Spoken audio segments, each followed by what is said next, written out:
Ladies and gentlemen, we're here. I'm part of the Kliq, isn't everybody? Yes! Yes! Yes! I got an idea, yeah. Beat up John Cena!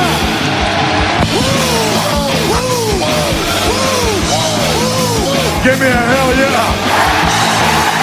Oh, a little bit of the bubbly. Too sweet! Here goes the mother! This is where the power lies! I am the man. We need if you can survive!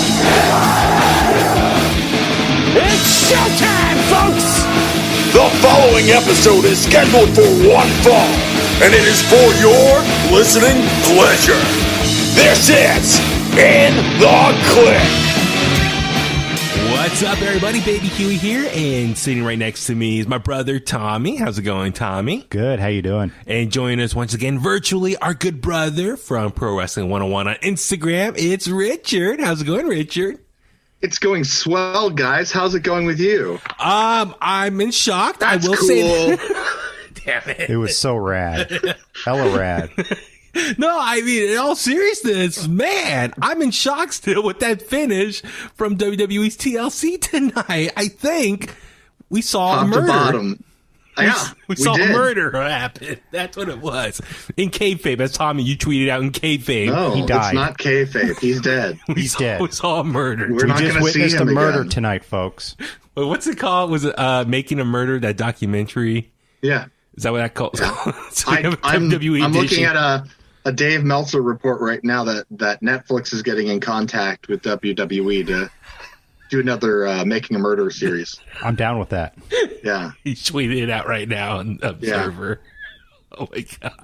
This is the darker edge stuff I've been wanting to see. This is so if you couldn't tell, Ray, this episode of In The Kliq, please remember, subscribe to us on Apple Podcasts, Spotify, Google Podcasts. But yes, we're going to be focusing on reviewing, recapping this year's TLC pay-per-view on the WWE Network. And man, like I said, I'm kind of a little bit lost for words You're because of speechless. that ending there, which we'll get into. The whole show.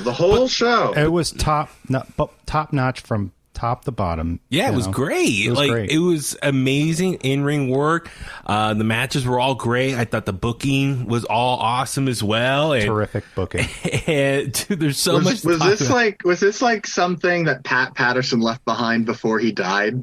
I Like, think that, hey, I think this would be a cool show. I think he had like a Rolodex in advance before he passed away and just gave it to Bruce Pritchard and whoever. Yeah. Maybe their last visit was like, here's one more gift for you.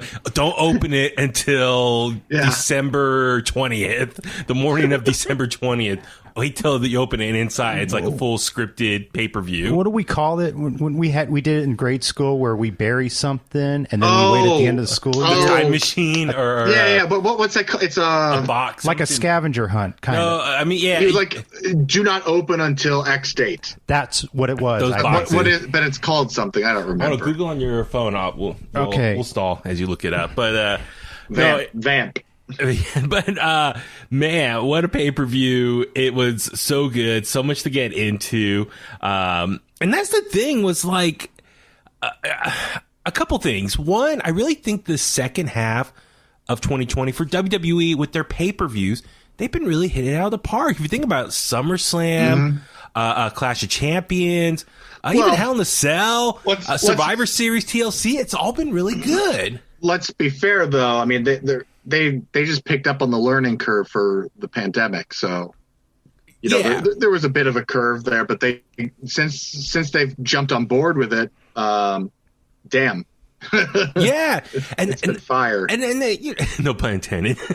but listen, I think for the last few years, especially with the brand split, I think for all these pay-per-views that they put on every month, sometimes twice a month, when it comes to the big four pay-per-views, we always expect great things. By the way, it's called a time capsule. Time capsule. That's there we go. Pat Patterson had a time capsule made at some point, which is, here's your results for TLC right here. Yeah. Save it. Last will and testament, TLC results. Yeah. But like, in the past, I think when it comes to the big four pay-per-views, we always expect Royal Rumble, WrestleMania, SummerSlam, Survivor Series to all be amazing, top-notch performing pay-per-views, great bookings, all that stuff. And then the other pay-per-views in between that, I think sometimes our expectations are a little bit lower. And I think going into this pay-per-view, just kind of, looking at, other podcasters, Apple people on social media, I think they had like low expectations going to this pay-per-view. I did for sure. Yeah. But I mean, when you list the big four, if you were to throw a fifth in there, you'd probably say TLC at this point.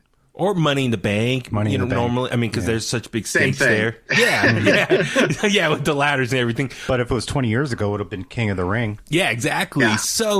So going into it, my personal expectations were a little bit low, just because, like, oh, here we go, December pay-per-view in the year, gimmick pay-per-view. Like, okay, it's going to be a lot of gimmick stuff, and it's going to cover up maybe some good wrestling. I don't know, but or bad wrestling, I should say.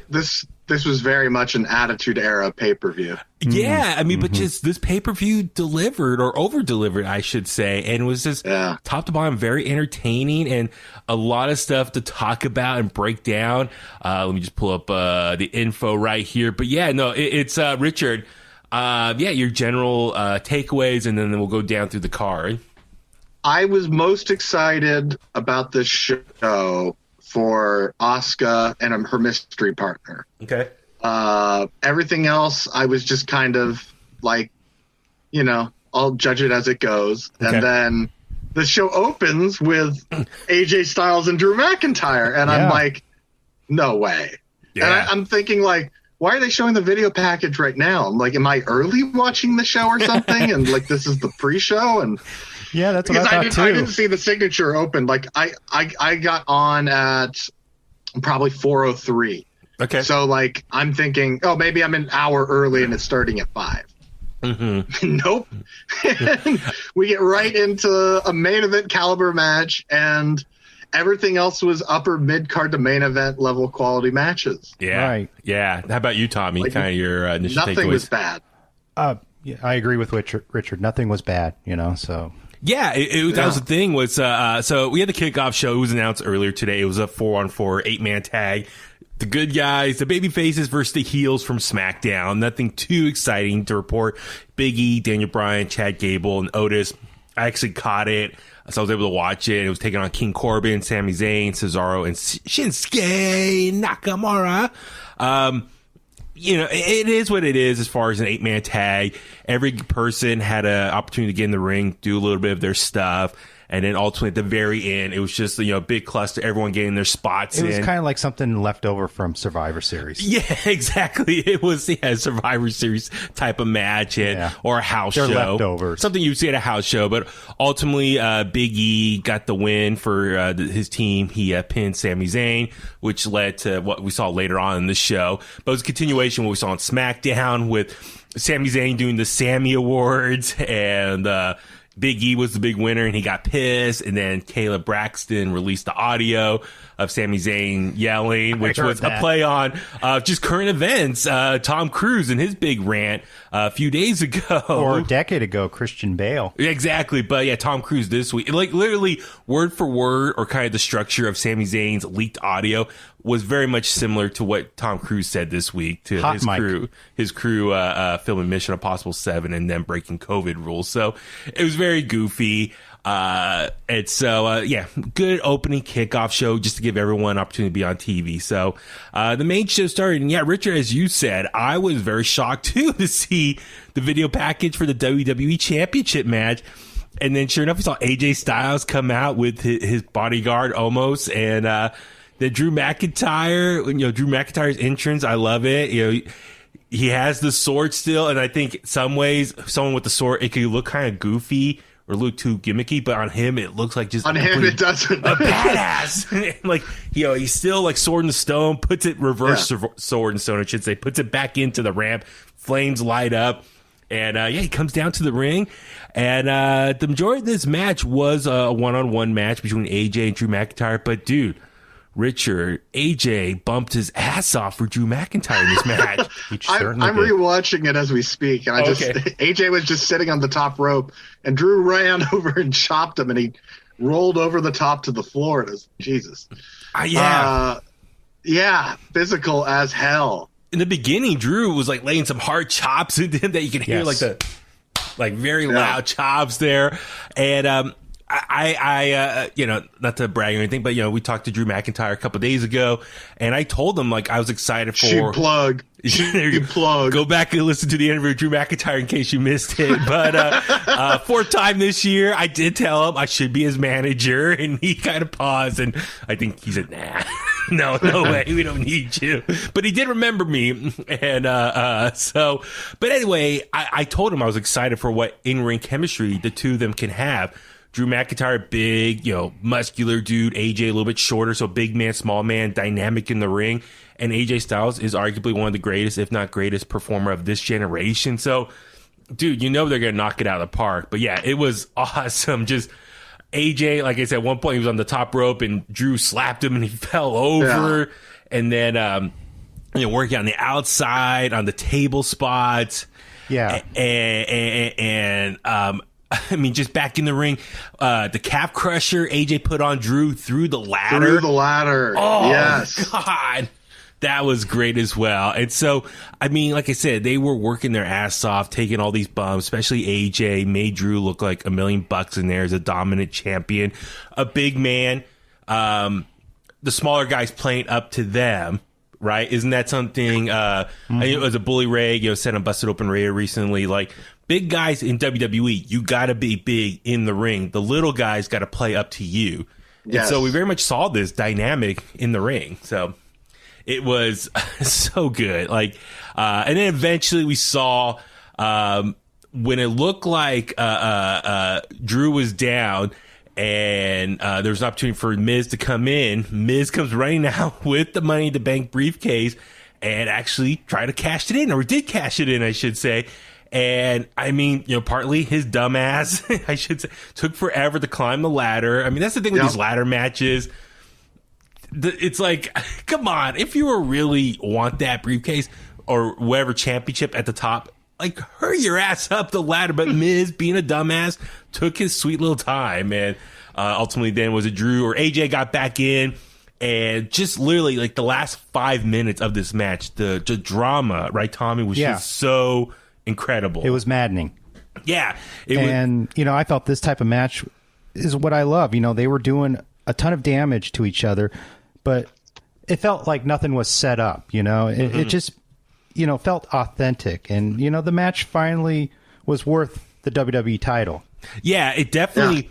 Yeah. I think I saw some people commenting online, was like, okay, Drew lost the title to Randy at Hell in a Cell, so back in October, and then literally like 2-3 weeks later won it back on Raw right before the week before Survivor Series.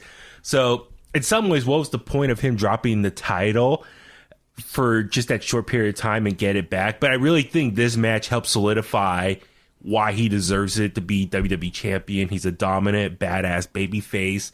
But yeah, Richard, what do you think of the whole dynamic of the Miz getting involved? I loved it. Like Tommy said, it just was nail biting when he came back in, because before, I'm just watching a really good match. Yeah. And now I'm worried that one of the two guys I want to win isn't going to win. Yeah. So, it added that drama to it where it's like, I full discretion, I do like The Miz. I didn't always like The Miz, but I like The Miz now. But I didn't want to see him win this match. Yeah. And then he's in there fresh as a daisy after these guys have beat the crap out of each other. It's like, oh, this SOB is going to get it. Yeah. But I'm expecting.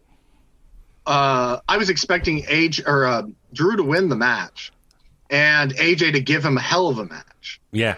And then you throw the Miz into the thing, and it's like, you're expecting Miz to come in at the end if he's going to cash in, and he cashes in mid match, and it's like, oh my god, now it's a triple threat. Yeah, like just kind of like put me through like a gamut of emotions. Like, like, oh God, Drew doesn't have to be in the ring to lose this match. He doesn't have to be pinned, submitted, anything. Like, one of these other two guys can just climb up there and grab it. It certainly helped with the unpredictability. And, you know, it was just like you didn't know who was going to get it at the end. Yeah, that was the great part. Is like, you know, historically speaking, looking back at the history of the Money in the Bank briefcase, normally whoever has it, most of the time it's like a heel that usually has it.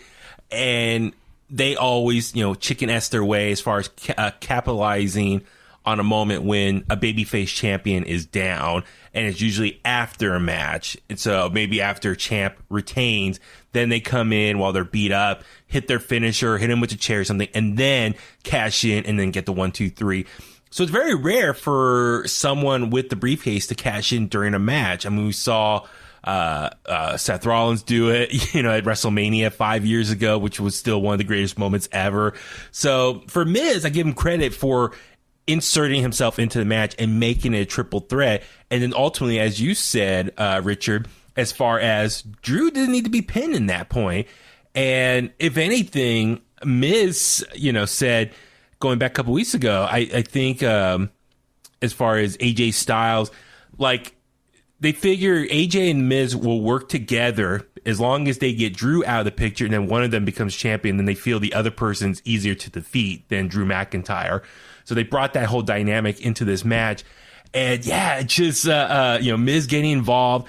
And then I like the way, like, they had the ladders. Drew and AJ were both going up. And then you're like, where's the Miz? And then AJ falls off, and you're like, oh, Drew can go for it. And the Miz comes running up, or the Miz comes up with that second ladder, and they're like side by side, and they're going at it. And it's like, oh my God, what's going to happen here? And then Drew knocks the Miz down. Miz falls down, and you're like, all right, Drew is finally by himself. Then AJ springboards onto the ladder, jumps onto it, very much like Kofi Kingston? Yeah, or Montez Ford did a couple years ago at that takeover when he jumped onto the ring. That's always a great spot where they like jump off the ropes, get onto the ladder to kind of catapult themselves up to the top. And then AJ comes up, and then Drew, they're going at it one more time, and then Drew falls down, and you're like, no! Then Miz starts going up, and so it's Miz and AJ looking at each other. Then Drew takes the other ladder, pushes it over into the other ladder, and the both of them fall over through the ropes. AJ's knocked out. Miz gets up. Drew hits him with a Claymore, and then Drew goes up and gets the title. Great dramatic finish there. You know what's even crazier? Because I just fast forward a little bit through it. It goes well into 40 minutes into the show. Is that how long it was for? It didn't exactly.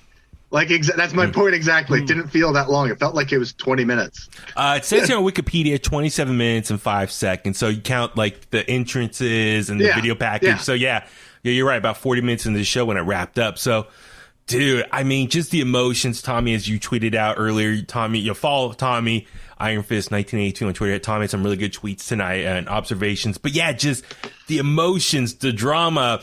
And I give Miz credit. His role in this match added a whole new layer of like, oh my God, who can take this? Almost. Of all the ways that SOB is going to win the belt, that's going to be how he's going to win it. Like, I was thinking he's going to shove it. Because he's come close in the past, coming close to winning the belt again. He hasn't been champion for how long now? Who, the Miz? Yeah, 10, 11 years. Yeah. 9.5, almost 10 years. I mean, it's WWE champion. Yeah. So it's but almost getting involved, and he took the Miz, right, and threw him outside on the crashed on the table and even that one spot, AJ didn't Drew remember he took AJ, threw him through the table outside as well. Oh yes, he did. Yeah.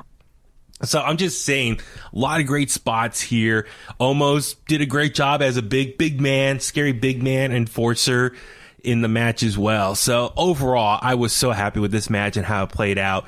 Great booking here. And Drew McIntyre retains the championship. And once again, he's been a dominant champion. And I'm looking forward to what he can do going into the new year. That's also your fourth interview before a pay-per-view with Drew McIntyre, and then he's retained.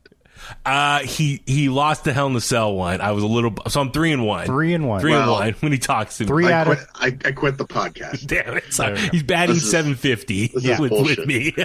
He's still our bestie. But cut this out of the podcast. I'm done. Damn it. Next up was a match that I probably honestly had the lowest expectations for. Sasha Banks defending the Smackdown Women's Championship against Carmella. And listen, the buildup was kind of sudden as far as, okay, Sasha Banks wrapped up her feud with Bayley, and Carmella just came out of nowhere, made her big return, and just started beating up Sasha Banks next couple weeks. So Carmella was already springboarded into the title picture when I kind of was hoping maybe she would get a little more matches, kind of set her up a little bit more as a dominant heel opponent for Sasha Banks. But no, as soon as she made her big return, she went right after Sasha Banks. And so first big match, or I guess second big match, because they had the one a couple weeks ago with the champagne bottles breaking and all that stuff. Yeah. But Sasha Banks took on Carmella here in the rematch from that Smackdown match. And yeah, Richard, what did you think of this match of the night? It met my expectations. Okay. Because we got that taste of her and Carmella, Sasha and Carmella, pronouns, pal, on SmackDown. And I could tell right away that was the same Carmella I remember before she left NXT. Okay. And I knew that this was going to be pretty good. So I was expecting this to be good, and it delivered and then some. Yeah. Sasha Banks, listen, we know what we're going to get from her. She's going to come out with a badass entrance. She's going to work her ass off. She's going to deliver the knee shots or the meteoras over and over. She even did her Eddie Guerrero tribute stuff, frog splash and whatnot. So and she was elusive arm as drag. always. Yeah. The arm drag, yeah. So, but Carmella, to her credit, worked her ass off too. A lot of super kicks and, really made this a legit battle back and forth. And there were a couple points where I was like, Carmella looks like she might actually get a victory here. Yeah. Suspend my disbelief as a legit threat to the championship. So I thought this was a lot better than what I expected. Tommy, did you have any ideas about this match? No, not really. I just like to say that Sasha was just elusive as always, and Carmella did a really good sell job throughout this match, I thought. Yeah, so ultimately Sasha Banks wins, retains the title. So I'm curious moving forward, though, will Carmella still trying to get involved, or does Sasha Banks already move on to a new opponent already heading into Royal Rumble, which we saw later on? It was announced it's going to be that last Sunday in January 31st. So Royal Rumble season's almost here. Richard, right? That's your favorite pay-per-view? That's the best pay-per-view of the year. So I'm looking forward to that. I know they're curious how they're going to do it this year in St. Petersburg, Florida. There's rumors they're going to try to get some fans in. So I'm excited for it.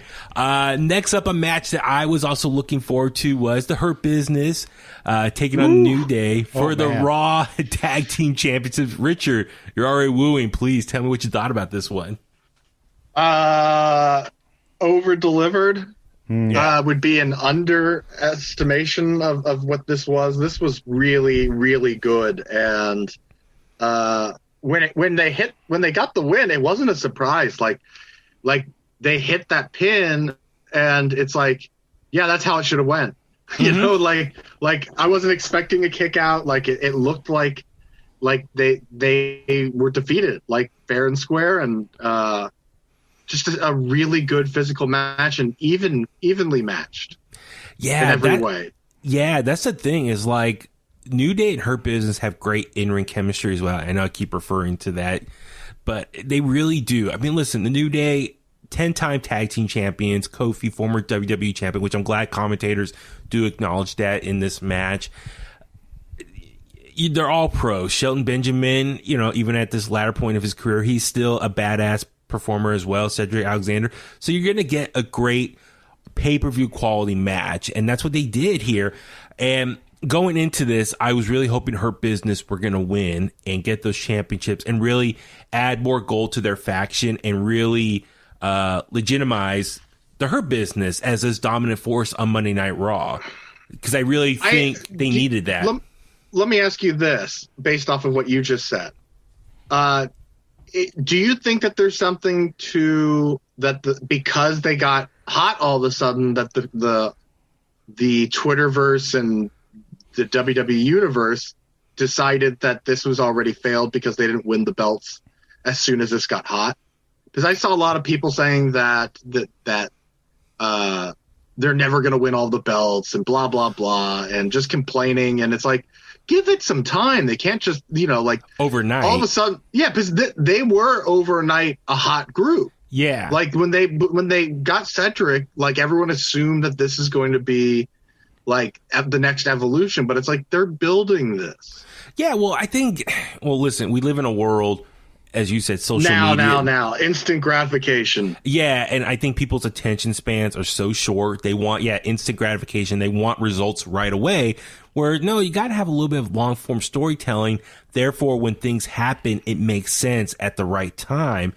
And it means more because, had they given all the guys the belts, Bobby Lashley's kind of forgotten because now you're just focused on the tag team champions. Yeah. Well, and that's the thing is okay.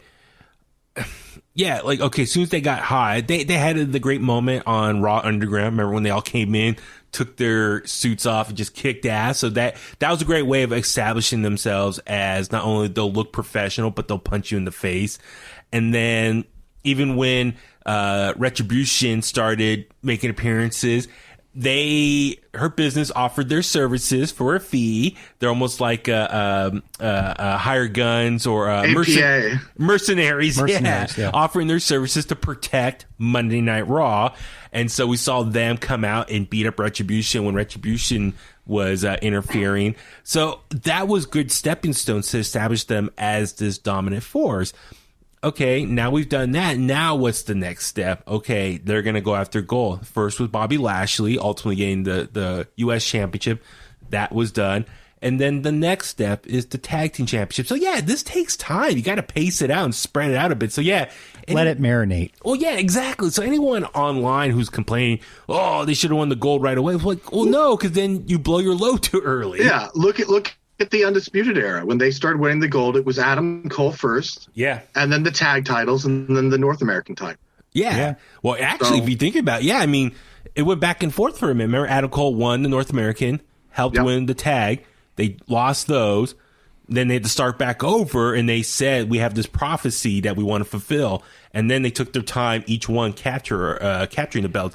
The tags, then Adam Cole winning the NXT championship, and then Roderick Strong winning the North American last. So it took time, but it was the drama of they're almost there. Oh, they lost it all. They got to rebuild themselves. So, like the Four Horsemen was. Yeah, and therefore, look, you almost got a year and a half of great NXT television out of it. Yeah. So you got to take your time. So with the Hurt Business. So great match here. The story they've been kind of telling a little bit of Cedric Alexander as the young, cocky, hot-headed one. He's lately on Raw, he's been speaking his mind or, running from the mouth. Yeah. That he could do stuff or Hurt Business will do this and that. And Shelton Benjamin kind of keeps looking over at him. He's like the more elder statesman looking over at him and be like, dude, chill out. You would think this is kind of trouble in paradise. Or you don't speak for me per se. Yeah. But this matchup here, as far as towards the end, Shelton Benjamin looks like has Kofi kind of lined up for a win here, but then Cedric's like, pin me, or tags himself in, hits his finisher and pins Kofi, and then they win the Raw Tag Team Championship. So Cedric ultimately gets the win. And so all of them are celebrating. Richard, I saw you shared that photo of all four of them holding up the gold as well. And so, I don't know, do you think Her Business needs one more piece of gold, which is the WWE Championship on Raw? Or is it okay because MVP is more of a manager right now? So the other three members have something, and that's okay. Well, that's if they don't add another member. Yeah. So there's always that possibility that, I wouldn't throw any flags on MVP getting the belt somehow, if Bobby Lashley lost it and then MVP picked it up and then Bobby Lashley down the road beats McIntyre for the belt. That could work. I don't think anyone would throw a flag on Bobby Lashley beating anyone for a belt at all. Yeah. That's a man. I remember hearing Tony Schiavone in 98 or 99 say that, just Chris Benoit walking out to the ring saying that's a man that should always have a belt on him. And I feel the same way about Bobby Lashley. Bobby Lashley's that kind of freak athlete and talent that his presence should always have a gold belt, no matter what level the belt is on. You know, if you've got a popular world champion and a popular United States champion, like Bobby Lashley should hold the 24/7 championship and then not make it a joke, you know, like The Undertaker or Rob Van Dam with the hardcore belt. Or like just defend the belt and be a beast. Like, add some credibility to whatever he's holding. Or maybe MVP can win the 24/7 title, and then technically all four of them have a championship. That could work. So, and then maybe MVP could be like, I'm tired of R-Truth, you making this a joke. Like, I'm going to make this a legit title again. So, yeah, it's going to be interesting how this all plays out. But, yeah, for her business, I'm curious.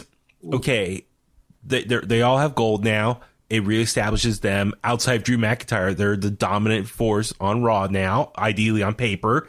So now, are we going to start seeing some tension between Cedric and Shelton Benjamin start playing out? That's something that I think keep your eye on Raw moving forward, and just how.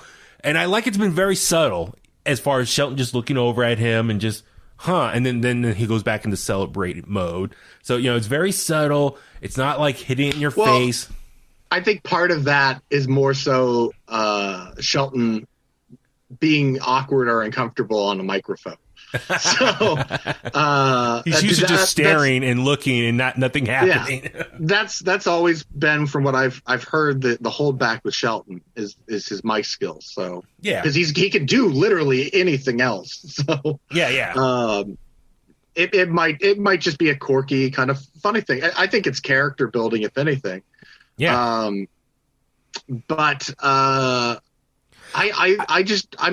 think we might see not like I'm going to turn on you kind of way, but we might see the New Day decide that they're going to go their separate ways. Oh, it's even Kofi and Xavier going singles routes. Because they might see it as, well, look at the success of Big E right now and Kofi earlier this year. And I think that Xavier Woods hasn't really got to show off what he can do yet at all. And we know he's good. Yeah. But like on his own, he's never been tested in WWE. Yeah. Well, you actually bring up a good point with Big E. So later on, we see this backstage segment with Sami Zayn confronting Caleb Braxton and be like, where'd you get that audio of me, and leaked it out? Where'd you get that? And he's like, and I love he called her out on her poolside photos. Yeah, her ass photos. Yeah, like literally, if you follow Caleb Braxton on Instagram, like within a couple days, she posted some photos poolside, and literally it's her butt just sticking out. Like what's the young kid say? Thirst trap or thirst photos? Thirst trap. Yeah. So it's obviously she's just posting these sexy photos, which fine by me. They look great photos. But I love Sami Zayn calling her out. Calling her out on She's that. She's a princess. So you should be ashamed of yourself. So then Big E comes horn out. Dog. I'm unsubscribing right now. Big E comes out, confronts him, and Sami Zayn's like, "You're the one that leaked it, didn't you?" And I liked how R-Truth was also there. And I liked how, because R-Truth and Big E were looking at the phone, I like how Sami Zayn pretty much called out Big E and be like, dude, you just joke around all the time. And I really felt like in one moment, like the light bulb went up in Big E's head, and he's like, I got to kind of start taking things a little more seriously. Right? Is that a safe observation? Yeah, I would agree. Yeah. I think as well, what I get from that segment is how valuable R-Truth is. Oh yeah, totally. I mean, I can remember in 2002 him winning the NWA title for NWA TNA at the time. Yeah. Oh, yeah. He's a legit wrestler. You know, just a badass in the ring, kind of a street thug character. And we know he can do that. And we've seen even the last 2 years when he won, what's it, the Intercontinental Championship? U.S. Championship. Okay. John Cena! And he's having great, serious matches. But who can do what R-Truth does every week? The comedy bits. He's hosting the Slammies this week. Exactly. Like that. If for the people that complain that he's a good wrestler, it's like, Well, he's also the most entertaining person in WWE. And that extended his career within WWE. He's that versatile of a performer. Yeah. Which is crucial in WWE.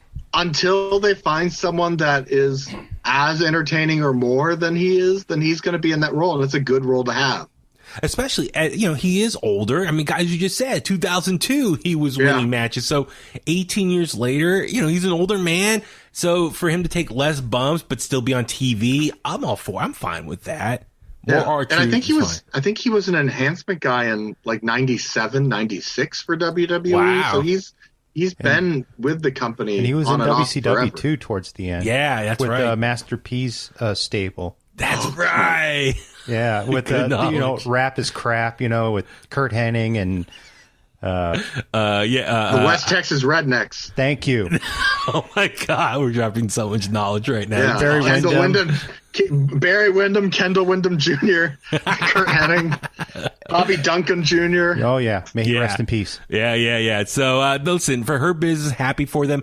I put this on Twitter earlier. Who would have thought at the beginning of 2020 that you would have told me that Cedric Alexander and Shelton Benjamin would be Raw Tag Team Champions by the end of the year and be part of a dominant faction, the Hurt Business.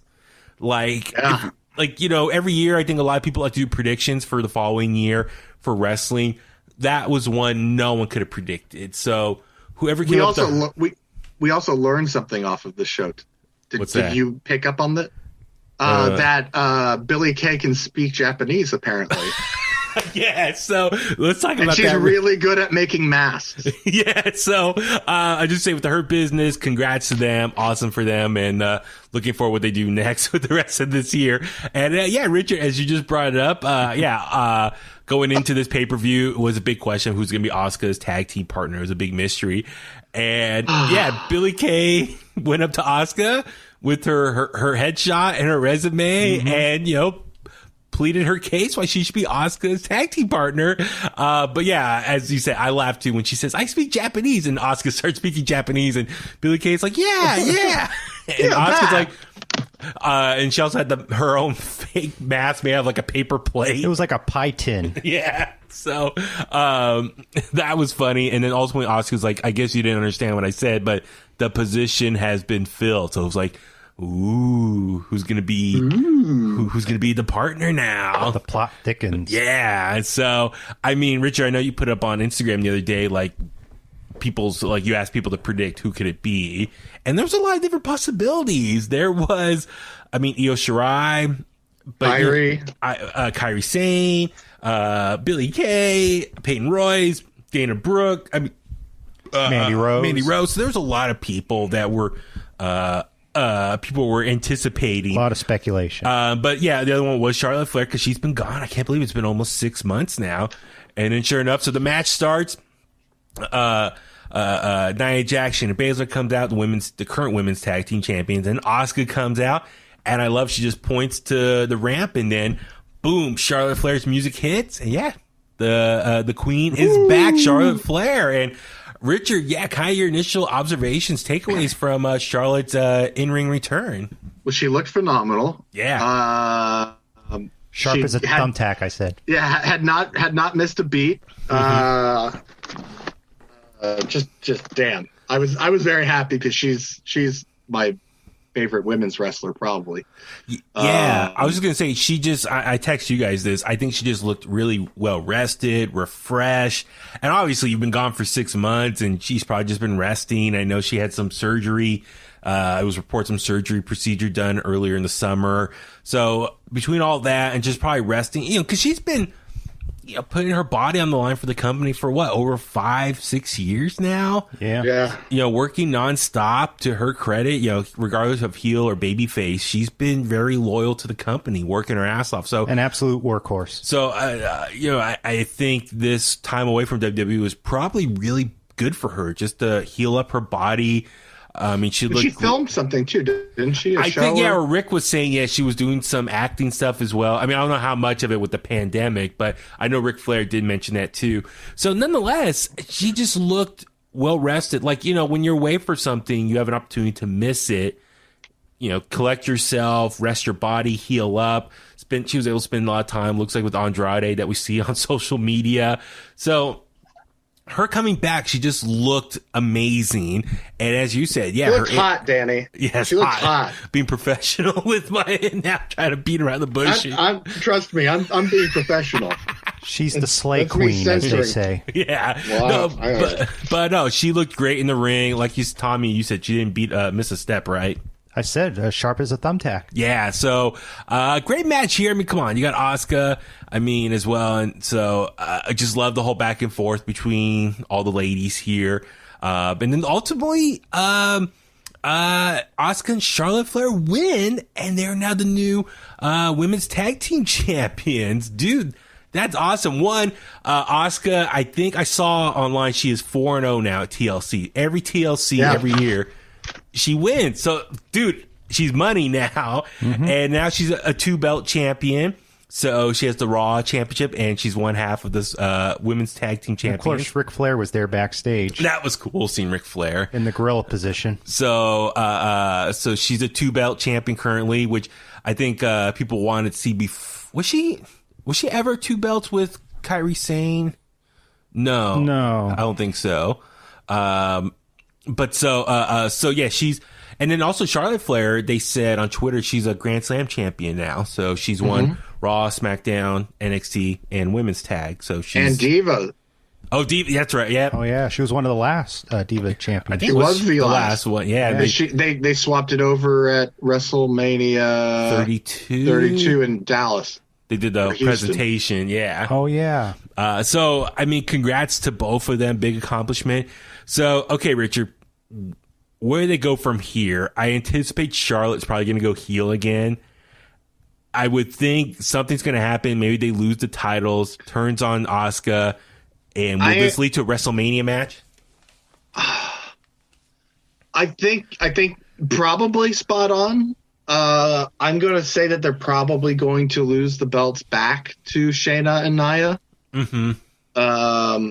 Because I still get the feeling, because I thought if it wasn't going to be Charlotte, then they were going to retain. So it being Charlotte, I think big return. You can't lose on a big return. It hypes her back up. She's got another title on her belt. And I think that's just a catapult for her. Mm-hmm.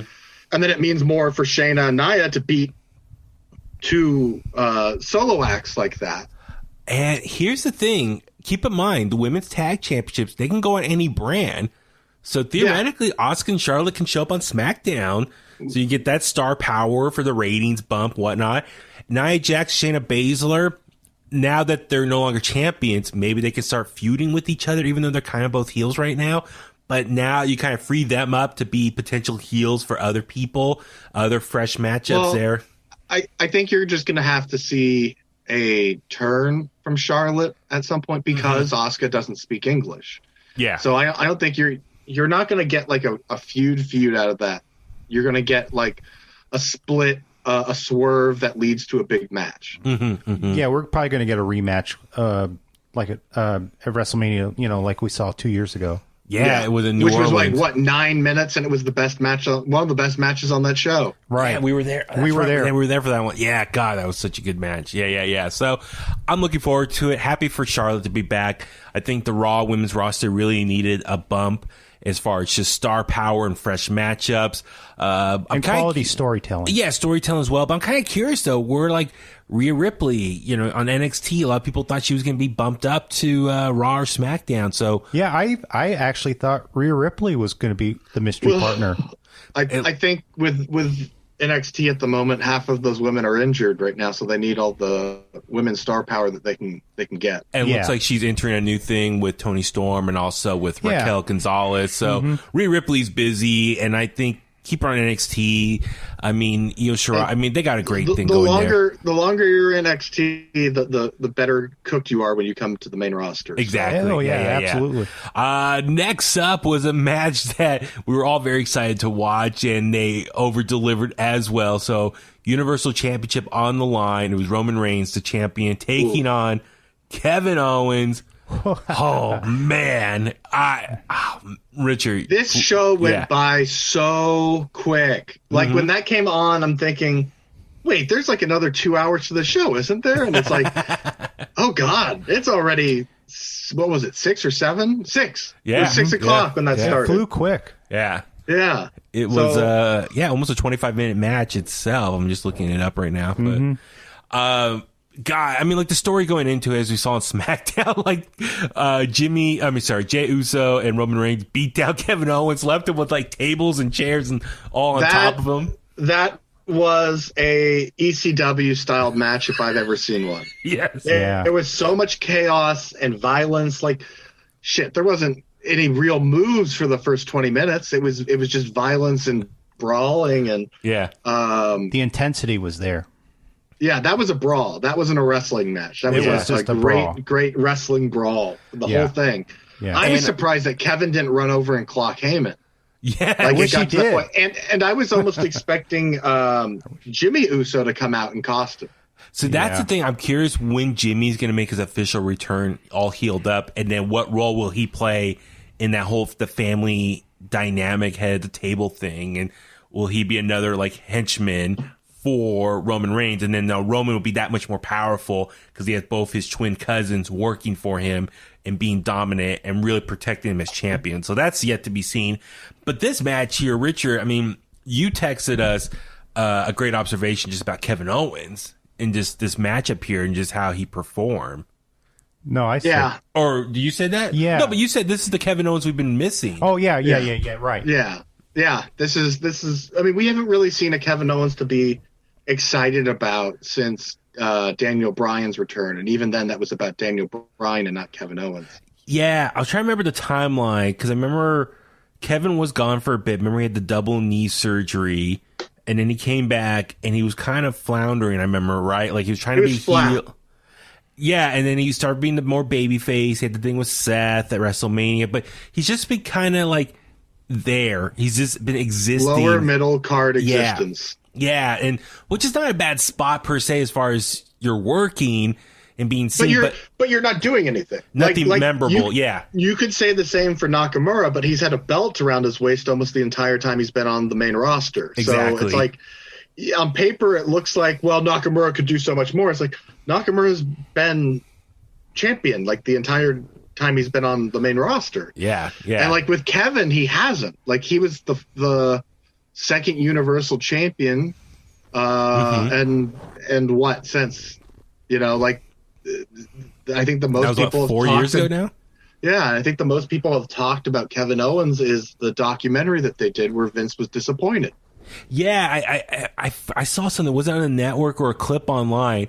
He pretty much said he feels like he's been really building himself back up over the last couple years. It's been a process. Yeah. And I mean, but if you think about it, though, it's a good thing because there's the roster's so big. So when he comes back into that position, then he's fresh again.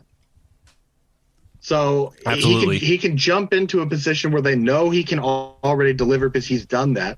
When he was the Universal Champion, it wasn't a short run. He had it for a long time. Yeah, with Jericho and all that stuff. Yeah, and his roadblock was Goldberg. So like losing a belt to Goldberg isn't like, it's not like he lost it to James Ellsworth. You know what I mean? Like if you lose a belt to Goldberg, then it's like, oh shit, that's Goldberg. Yeah, I mean, it was 197-0, wherever his winning streak was. Yeah. I got to watch that documentary on the network. I heard that was really good, the Goldberg one. It's very good.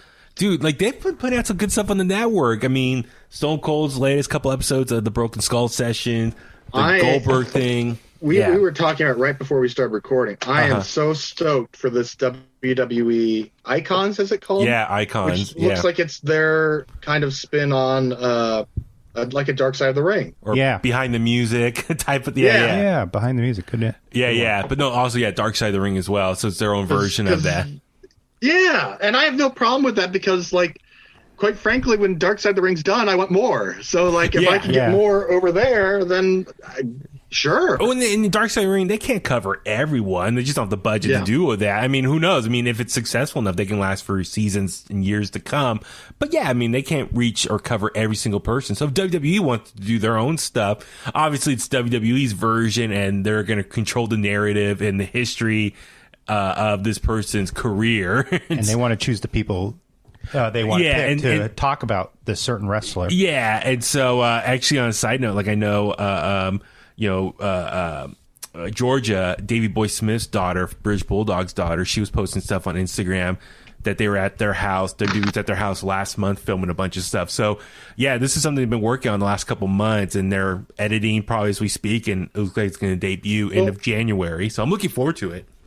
I would also say, and I don't want to get specific because I don't want to get into a long debate as to why some people need to be defended. But I do think that sometimes Dark Side of the Ring has showed more so just of the negative than the positive. So the fact that WWE puts a spin on it sometimes builds a person up more than, from what looked like from this Icons, we're getting the Lex Luger story. Mm-hmm. Yeah. And we did see a tiny thing on Dark Side of the Ring about the untimely death of Miss Elizabeth. Yeah. Yeah. And now we're going to get his side of the story on there and his retribution from it. So yeah, that's a good observation. I appreciate it. No, that's good. That's good you said that. Well, when you followed this as long and you've heard other sides of the story, and then you'll see people that will just report the negative. Yeah. So it's just kind of like, well, okay, what happened after that? Mm-hmm. So unfortunately, something like the Benoit story, there is no happy ending at the end of the day. Yeah. So it is what it is, no matter who's saying it. Mm-hmm. But there's life after Liz, and we'll see what that is. Yeah, absolutely. I get what you're saying. So yeah, we could probably do full reviews of that next month. I look forward to watching it. Yeah. But I will say, for going back to Kevin Owens, that's what we were talking about. This last month, as far as the build up for his match with Roman Reigns, I've been loving it because Kevin Owens has been reestablished as, I keep saying this, a badass babyface. Like, he has shown no fear to Roman Reigns' current heel run. He's been standing up to him. He's been calling him out and says, I'm not scared of you. I'm willing to fight you. And all of that combined has been just a great total package, no pun intended, but really established Kevin Owens as a legit threat to Roman Reigns. And so I love this. In this match, he held his own. I didn't take that. I didn't. Really? I thought his promos leading into it were kind of weak. Kevin's.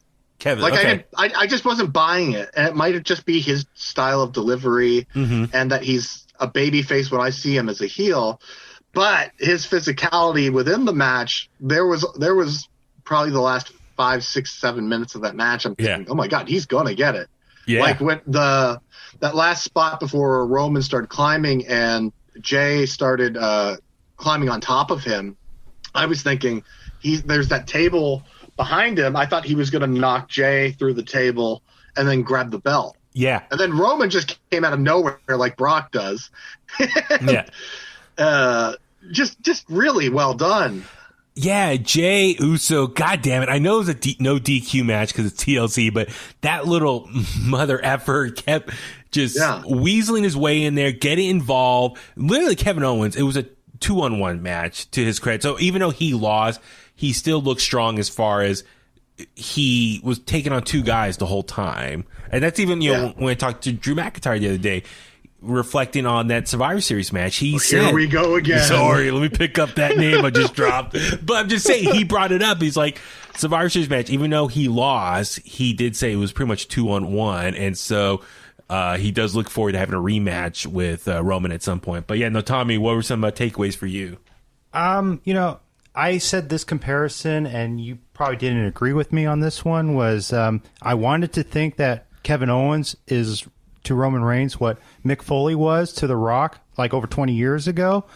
Someone who could take a licking and keep on ticking. But Mick is known, like you said, to take a lot of abuse, and comparable to their bodies, for sure. Yeah. So, Richard, let me ask you this. For Kevin Owens, he took a beating here. God, that spear through the table, the way that it was perfectly timed and angled that the table literally exploded perfectly and really added some drama to how powerful and probably hurtful that spot was for Kevin Owens. And then later on, we saw Kevin Owens outside on the wall, and Roman Reigns comes running and tries to spear him. He ducks, and Roman goes through the barricade. So, God, it was just such a hard hitting. Even Kevin finally got Jay under the table, was throwing stuff on top of him to get him out of it. So, I was going into this, I was really curious. Okay, the opening match, TLC match with Drew and AJ was awesome. How they're going to top it again later in the night. I'm kind of glad they actually spaced the two out so weren't back to back. But they did. They told their own story that was amazing and hard hitting. But Kevin Owens, took a beating, didn't give up. So he took a beating. He lost a 2-on-1. He didn't give up. So do you think this was a breakout moment for Kevin Owens? And could he become the next big babyface champion for a restart on SmackDown? Yeah, I think this is a restart for sure because he's not going near the Intercontinental Championship on SmackDown. Because how many more times do we need to see Sami Zayn and Kevin Owens? Yeah. And plus Big E's already earmarked for that. Yeah, that was announced for SmackDown this week. They're going to have a match. I think that they can drag this to January 31st at the Royal Rumble. Okay. And then what happens with Kevin after that, unfortunately, I don't know. Because that way he's not in the Royal Rumble match. Or maybe there is a number one contender match for the Royal Rumble and he doesn't make it and he makes it into the Rumble match and then goes on to win the Royal Rumble. Because if you were to look at the landscape right now, I don't think anyone could call who's winning that Royal Rumble this year. No, it's wide open. And keep in mind, they also have Elimination Chamber was always in their back pocket. It's like whoever wins the Royal Rumble gets a championship slot, and then Elimination Chamber is like the second way of getting a championship title shot at some point, depending on who it is in there. But no, I'm really excited for Kevin Owens' breakout moment. I know a lot of people anticipate Big E to be the one to dethrone Roman at some point. But I could see a case for Kevin Owens to kind of get some redemption at some point, or payback. I could see that, but I think what's ultimately going to dismantle the High Chief here potentially could be we get the Usos with Roman. Roman seemingly looks undefeatable, and then we get another draft at some point, and we get the New Day reunited.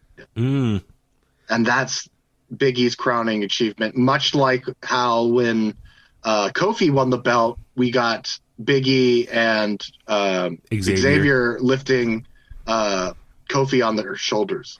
I would not be surprised that they will try to reenact that moment. So it'll be 2 years apart.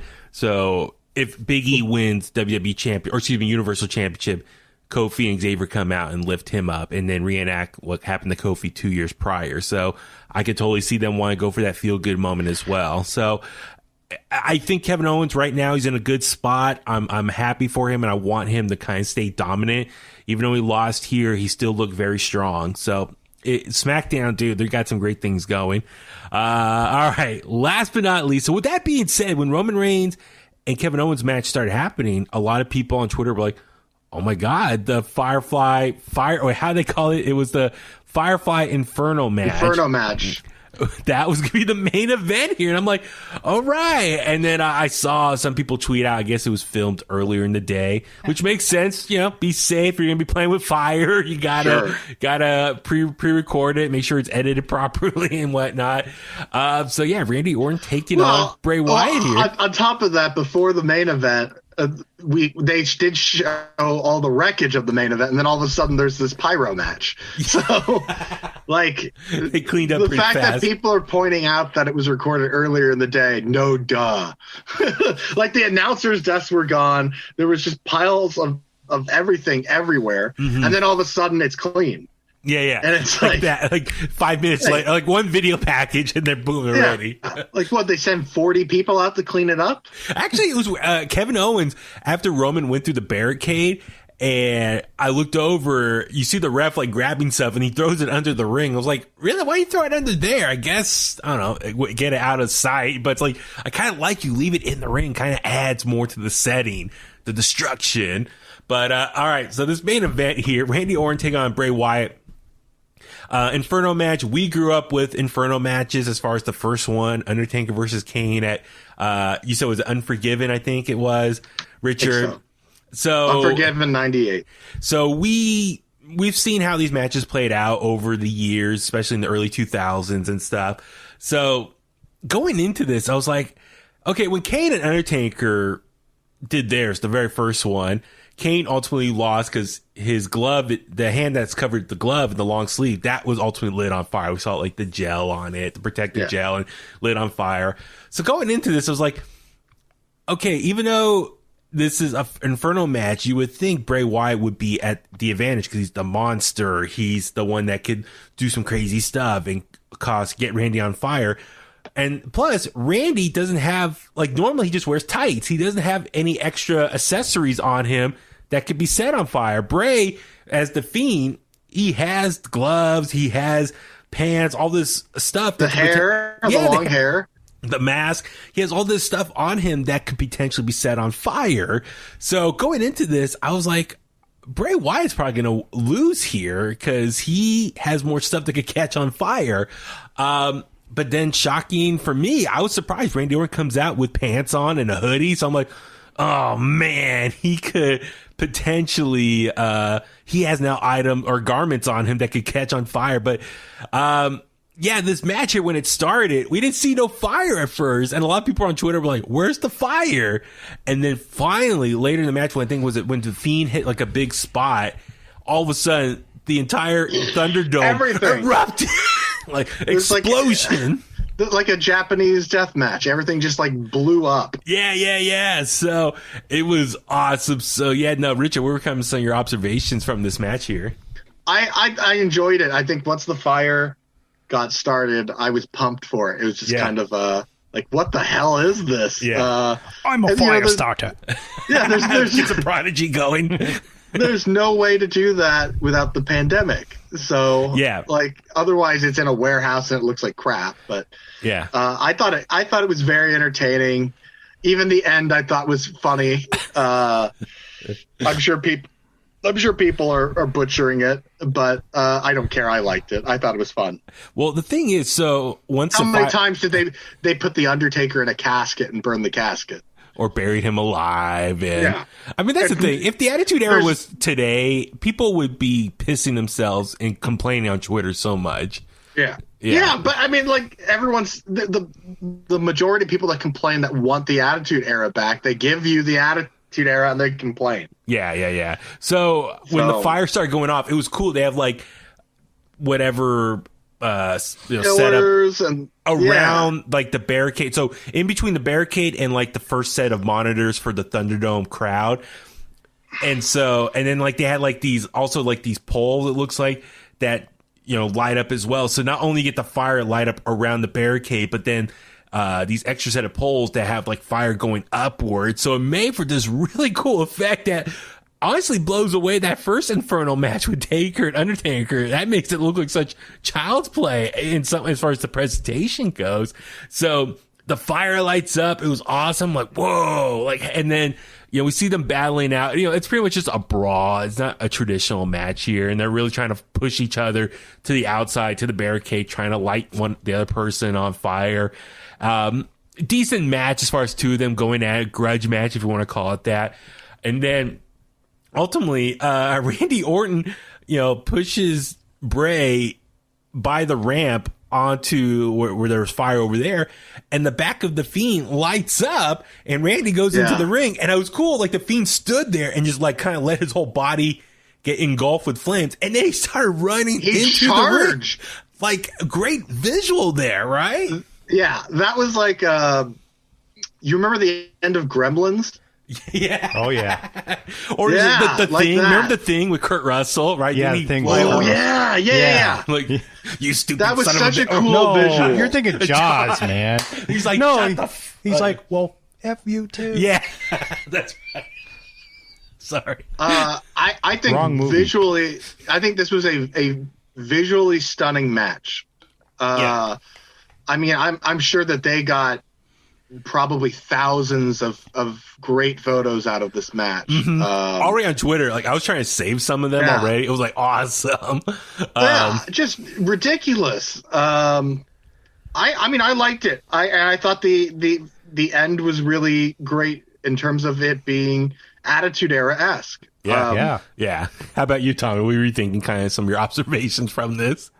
That whole spot with the rocking chair, you know? Oh, yes, that's okay. Well, earlier I didn't even notice it until Randy jumped up that the rocking chair had the gel all over it too. Yeah. You could see it, like the reddish pink gel. Yeah. So right before, I remember the Fiend grabbed like the pickaxe and tried to swing at Randy. Randy really ducked, hard, and he got like it got lodged in the barricade, and he's like trying to pull it, yank it out, and so that was stuck. And then later on they were brawling, and the Fiend knocks out Randy onto the rocking chair, and then pulls the gasoline down the aisle there, and he lights it, and was like a horror movie or something. Randy jumped out, set the rocking chair on fire. So great visual there as well. But it was awesome. Yeah, it was like something out of The Thing. So it was cool. So when the Fiend got lit on fire, runs into the ring, and he's charging Randy Orton. Randy hits him with an RKO and knocks him out. So I was laughing. I was like, okay, fire doesn't stop the Fiend, but an RKO stops the Fiend. So the RKO is much more worse than fire. I think what they were trying to imply is like the horror movie where the monster always comes back one more time. So he runs into the ring on fire, and then he gets slayed again. And then the hero, who's really not a hero, he's Randy Orton, has to kill it one more time, but is it really dead? See, that's the thing, was like in this, going into this match, like the whole dynamic of babyface and heel. I mean, I guess technically Randy Orton was the heel and Bray is supposed to be more the babyface, but even still, he was more a tweener going into this. So, and so he's laying there knocked out. Randy grabs a little a gas it looked like his car ran out of gas. He had to go get some gas. The little gas container. So it looked like when you're stranded. It looked like his car got stranded. He had to get some gas and fill it up. And so he starts pouring the gas all over the Fiend. And then he really took his time grabbing the matches, lighting it, and like staring at the flame, and like he was almost getting like hypnotized. Because who the like pyro people, like pyromaniacs, or they really say like they kind of get like really into that daze. Like the flame itself is what like sets them off and gets them excited. So he really kind of played that role. And then he throws the match down on the Fiend, and the Fiend starts lighting on fire, which goes back to what Tommy said. A murder on national television. Dark Side of the Ring. I know. Wait to the Icon episode about the Fiend or Randy Orton. So the Fiend, his whole body lights on fire. I mean, you could tell like the hands were not like real hands; they were like fake hands. But I was like shocked. I was like, oh my god, like. It was wacky. It was over the top. It was intense. It was needed. It was so good. So, but it goes back because like the reports was, so apparently, a little backstory here. Raw had like its lowest ratings ever this week, and so USA Network allegedly were upset. They want more mature adult content. Hold on. They had their lowest demographic ratings this week. That's what it was. Well, they had the lowest number as well. It was like 1.5 million. Yeah, but they've had 1.2 and 1.3 before. What they were reporting, they made it sound like the lowest ratings ever, but it was the lowest demographic rating. It was definitely that, but I don't know if they ever had 1.2. I know SmackDown used to. They did when they had that thing that Tommy was sending around to us through text about the McMahon's coming out saying that we're going to make things change. That was the lowest ratings. Yeah, that was 2 years ago. And that was 2.21 or 2.1 million or something. I think. I don't know. But anyway, the point was, but anyway, it's just USA Network allegedly is upset and they want more adult content. Now, not so much like that report naughty. itself is bullshit, because how is that report naughty itself is bullshit, because how is Dave Meltzer getting a USA executive on the phone and he's going to call them and say, hey, I run a wrestling journalist news site on the internet.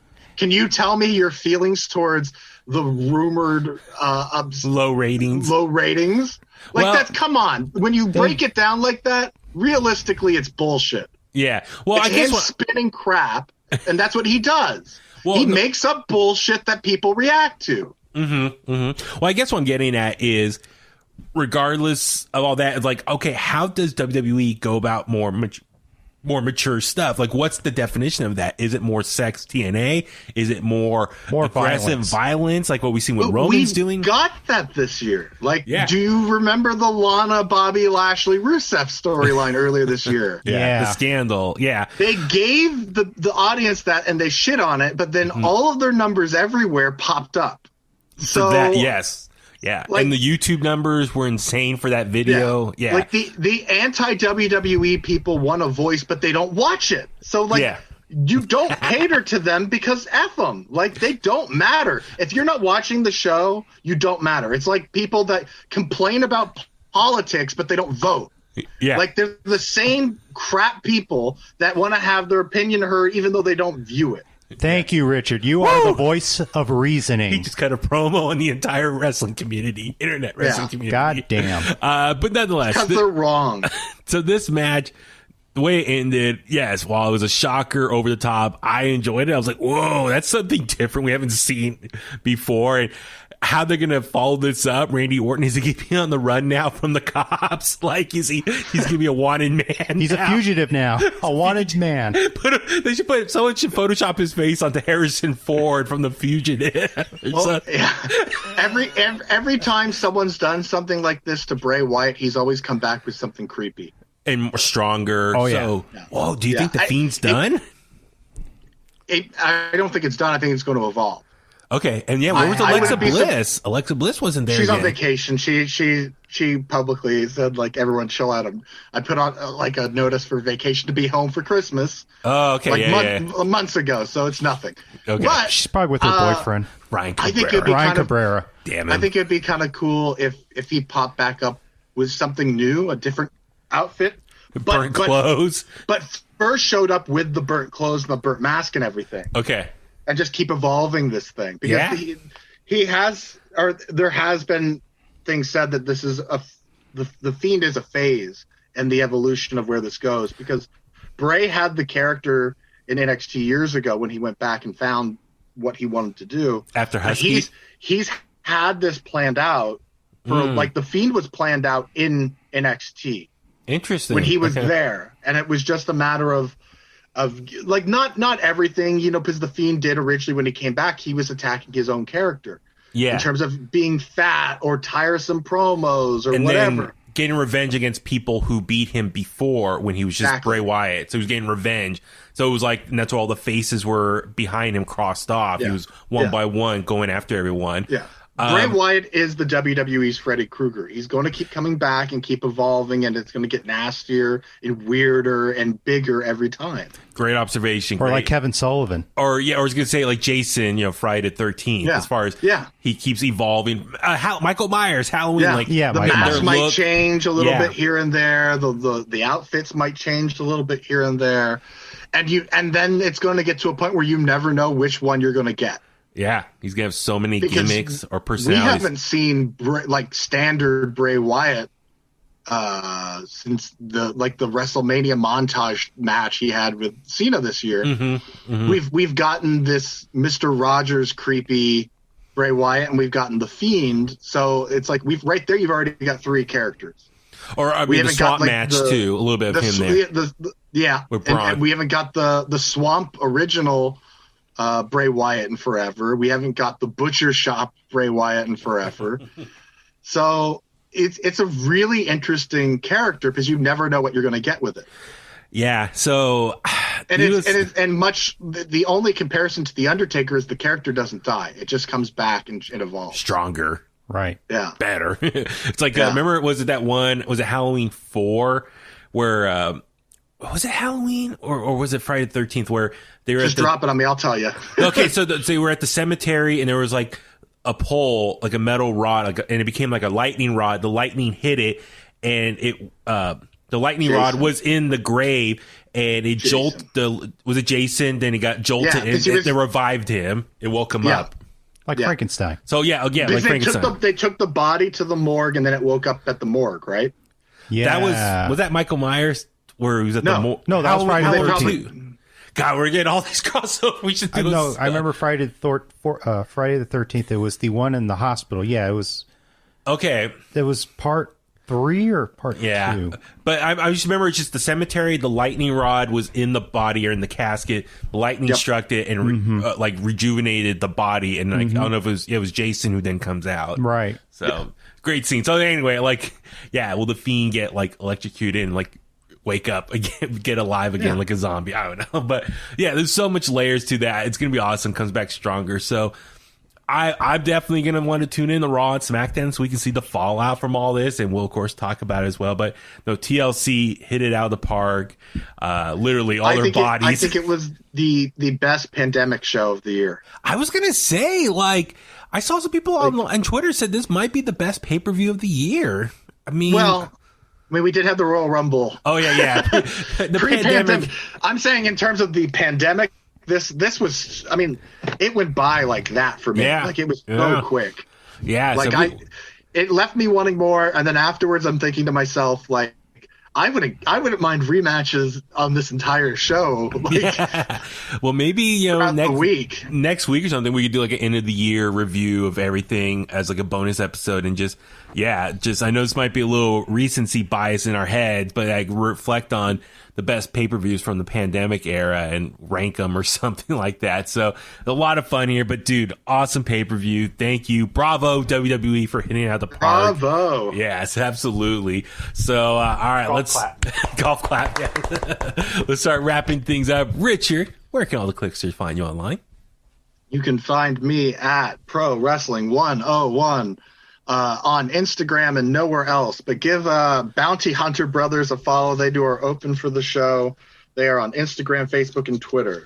Awesome. Tommy, how about you? Where can the Kliqsters find you? You can always find me on Twitter and Instagram at IronFist1982. Yeah, follow Tommy. He does some good tweets, live tweets during sporting events and WWE pay-per-views. And pro wrestling. If you clickbaiters like boxing, he's got some good boxing clips on there too. Absolutely. Thank you. And I'm Baby Huey. Follow me on Facebook at Baby Huey Official, Twitter and Instagram at Baby Huey83. Like I said, top of the show, please subscribe on Apple Podcasts, Spotify, Google Podcasts. It really does help a lot. Please rate, comment, and share. Shout out. I don't know if you guys saw this. We got a couple ratings and reviews on Apple Podcasts, and they're all positive. Thank you to those people. And it's not from Dave Meltzer, is it? No. But thank you to those people who took the time to leave a comment about us and some positive feedback. So I really appreciated that, because if you think about it, if someone's looking for a cool wrestling podcast to listen to, those reviews help us. Like Yelp, it gives people a reason. They read those reviews and it helps motivate them to hit that subscribe button and start listening. So Yelp reviews, those help. If people are come across us and they have no idea if they should listen or not, those reviews give people an insight why you should listen. So thank you for that. Oh yeah. Facebook, Twitter, Instagram, YouTube, In The Kliq as well. Please follow us there, subscribe, and inthekliq@gmail.com. And I please encourage everyone, follow us on social media. I've been teasing this. Some merch is coming on the way. So once I get that live and official, I will send the links out on In The Kliq's social media pages. So that we can start wearing some shirts and stuff and rock and help support In The Kliq out. Oh, yeah. And go on. No, go ahead, Tommy. What do you think? Oh, I just want to say, if you want to follow the best pro wrestling content on Instagram, you got to follow Richard's page at Pro Wrestling 101. Yeah, no, very good. Richard does an amazing job there, posting stuff. Karrion Kross is always liking your stuff and talking about it. And the Von Erichs, too. Yeah, the Von Erichs as well. So those are my boys. Yeah, great stuff. And so on that note, let's go home. And that's the bottom line, because Huey said so.